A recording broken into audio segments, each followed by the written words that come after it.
है guys, welcome to our channel. आप सभी का स्वागत है।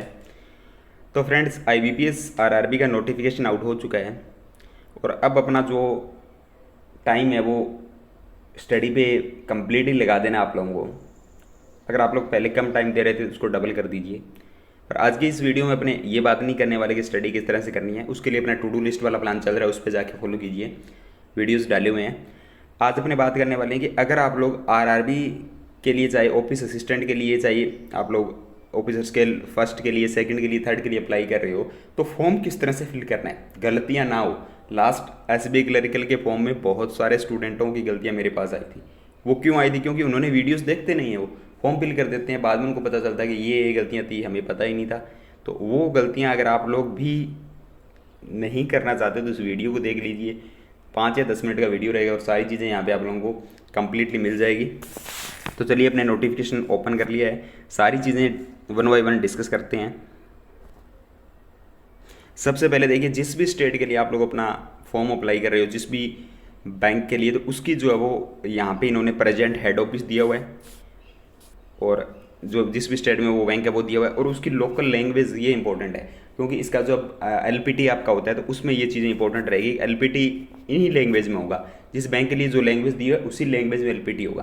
तो जिस भी स्टेट के लिए फॉर्म अप्लाई कर रहे हो, सबसे पहले ये चीज़ देख लेना कि उस स्टेट की लैंग्वेज क्या है, उस बैंक के लिए लैंग्वेज क्या है, वो हमें आ सकती है या नहीं आ सकती। ये सारी चीज़ें होगी डीबी के बाद में लैंग्वेज वाली, पर पहले आप लोग ध्यान रख लेना फॉर्म फिल करने से। अब एज की बात की जाए तो यहाँ पे इन्होंने जो मेंशन किया है वो 1 जून 2021 से एज को मेंशन किया हुआ है।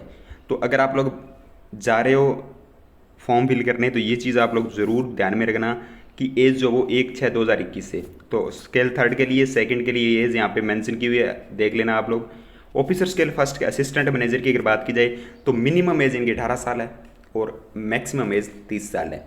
अब इन्होंने बोला है कि 3/6/1991 के बाद जिनका जन्म हुआ है, कब? 3/6/1991 के बाद जिनका जन्म हुआ है, और 31/5/2003 से पहले वाले, इन दोनों के बीच में जिनका भी डेट ऑफ बर्थ आता है वो एलिजिबल है ऑफिसर स्केल फर्स्ट के लिए।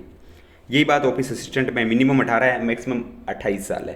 तो ये आप लोग एज वाला अपना चीज़ें जो है यहाँ पे क्लियर कर लेना। इसके अलावा जो ओबीसी वगैरह में आते हैं उनके लिए रिलैक्सेशन है यहाँ पे, तो वो भी आप लोग चेक कर लेना।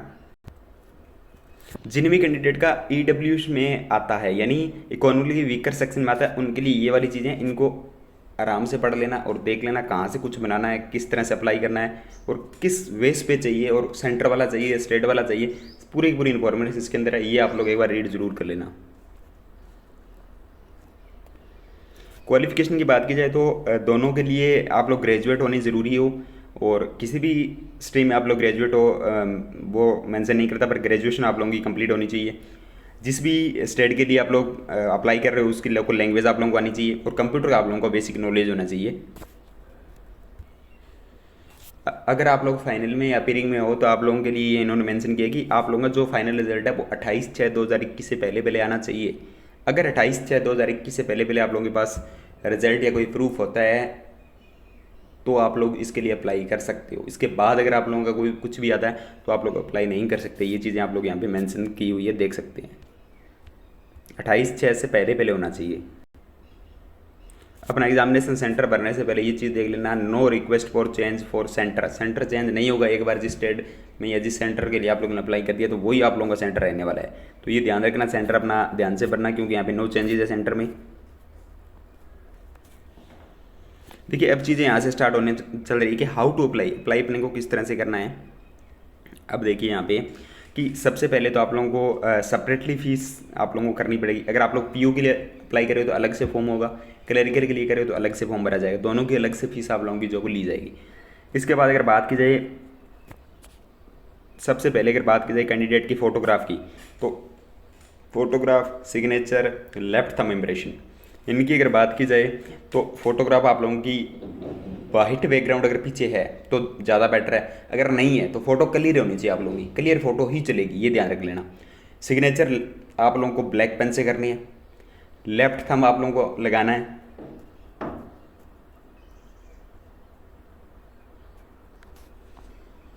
देखिए, फोटोग्राफ के लिए यहाँ पे इन्होंने मेंशन कर रखा है चीज़ें सभी। आप लोग रिसेंट आपको फोटोग्राफ होना चाहिए, पासपोर्ट साइज़ आपका फोटोग्राफ होना चाहिए, देखिए light coloured properly white background, तो वाइट बैकग्राउंड अगर है तो बहुत अच्छी बात है। और अगर आप लोगों की फ़ोटो जो वो सनलाइट वगैरह में ये नहीं होनी चाहिए, रेड आइज वगैरह नहीं दिखनी चाहिए। पर ये जो साइज़ आप लोगों का रहेगा 20 KB से 50 KB के बीच में आप लोगों को फ़ोटो का साइज़ होना चाहिए, क्योंकि इससे ज़्यादा वो अपलोड ही नहीं करेगा, तो इनके बीच में आप लोगों को साइज़ रखना फोटोग्राफ का। तो ये चीज़ ध्यान रखना आप लोग। आगे अगर बात की जाए सिग्नेचर और लेफ्ट थंब की बात की जाए, तो साइन जो है यहाँ पे देखिए वाइट पेपर पे ब्लैक इन पेपर से करना है, ब्लैक जो पेन है उससे करना है, ठीक है। और इसका भी साइज़ जो है वो 10 से 20 KB के बीच में रखना है। इसके बाद अगर लेफ्ट थंब की बात की जाए तो वाइट, देखिए यहाँ पे लेफ्ट थंब की बात की जाए ना, वाइट पेपर पे ब्लैक और ब्लू दोनों से यहाँ पे इन्होंने बोला है। जो आपका लेफ्ट थंब है वो ब्लैक इंक से भी हो सकता है, ब्लू से भी हो सकता है, और इसका जो साइज़ है वो 20 से 50 KB के बीच में रहना चाहिए। इसके बाद में जो डिक्लेरेशन आप लोगों का रहेगा इंग्लिश वाला, उसके लिए इन्होंने जो बोला है वो रहेगा 50 से 100 KB के बीच में। और अब ध्यान रखना जो ये डिक्लेरेशन आप लोगों का है ये भी ब्लैक पेन से होना चाहिए, ध्यान रखना कि ब्लैक पेन से होना चाहिए। और ये कंप्लीटली मैं दिखाऊंगा कि कौन सा आप लोगों के लिए रहेगा, तो आगे अपने दिखा देंगे कि कौन सा जो न्यू वाला या पुराने वाला कौन सा आप लोगों को फिल करना है इसमें। तो ये चीज़ आप लोग ध्यान रखना। और यहाँ पे सिग्नेचर वगैरह जो भी है रिटर्न डिक्लेरेशन में, सिग्नेचर हो जाए आप लोगों का सही, हैंड रिटन डिक्लेरेशन हो, किसी में भी कैपिटल लेटर्स में आप लोगों को चीज़ें नहीं लिखनी है। कैपिटल लेटर यानी बड़े अक्षर में इंग्लिश के नहीं लिखना है आप लोगों को, स्मॉल में लिखना है सारी चीज़ें। तो यहाँ पे कैपिटल लेटर वाले नॉट एक्सेप्टेड है, तो ध्यान रख लेना आप। इसके बाद आप लोगों को स्कैनिंग वगैरह अच्छे से करवा लेनी है। 200 DPI इन्होंने बोला है डॉट पर इंच पे स्कैनिंग आपको करवा लेनी है। सिर्फ स्कैनर से ही करवानी है, मोबाइल वगैरह से अगर आप लोग स्कैन करके या पिक डाल रहे हो तो वो एक्सेप्ट नहीं होगी, ये ध्यान रखना। अब इसमें देखिए ये वाला डिक्लेरेशन डालना है आपको। The text for the handwritten declaration is as follow.